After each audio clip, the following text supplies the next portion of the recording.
Hello everyone, welcome to Sources classes. So in this video again we'll be continuing our discussion with questions from the quantitative section of different examinations. So the question that we will be focusing on is of number system, and basically it's about product of factors. So this sort of questions are quite frequently asked in competitive examinations, be it your GMAT, GRE or any other MBA based examinations for your masters or anything. This sort of questions are quite frequently asked in this examinations, okay, wherein factors and the product of factors or the sum of factors are involved. So we'll take a look at a particular question from similar to that only. We'll try and solve the same so that we can get a general idea with regards to the approach involving the same. Okay, so having said that, let us just focus on the question at hand. Find the products of all the factors of 15, 60. Okay, so product of all the factors. So we have 15, 60 here. So if I am to represent the same in terms of its prime factors, it can be written as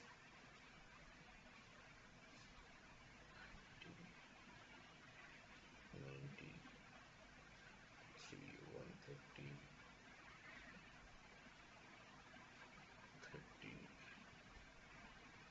35, 2. Okay, this can be written as 2q into 3 into 13 into 5 into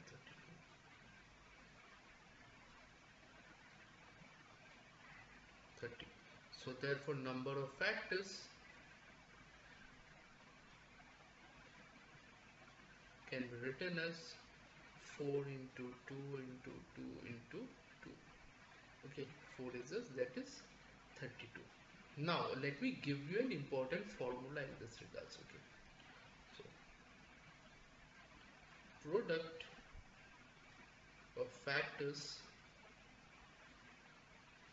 are given by number to the power number of factors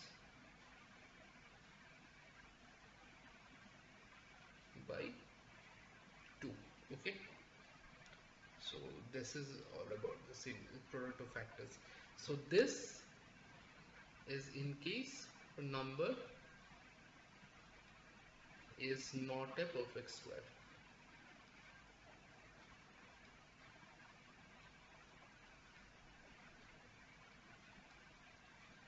Okay, and also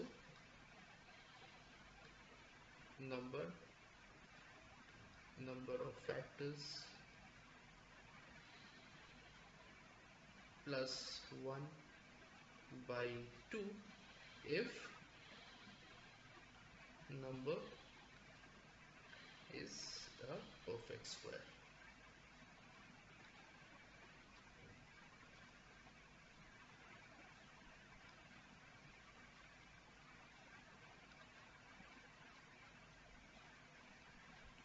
Okay, so please keep a note of all these formulas. So we'll try and use the same. So therefore in this regards, for product of factors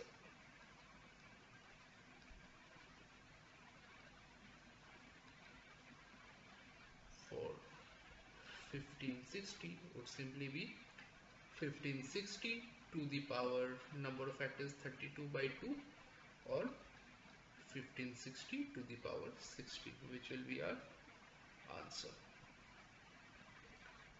Okay, so I hope this thing is clear to you how we came about with the solution.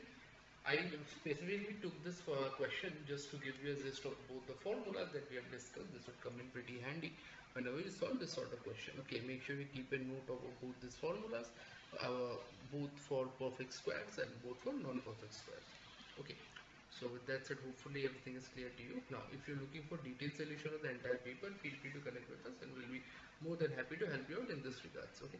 Having said that, if you like the video, make sure you like, share and subscribe to the channel so that we can keep coming up with relevant content such as this further down the line. So with all that said and done, I'll be signing out. So thank you so much.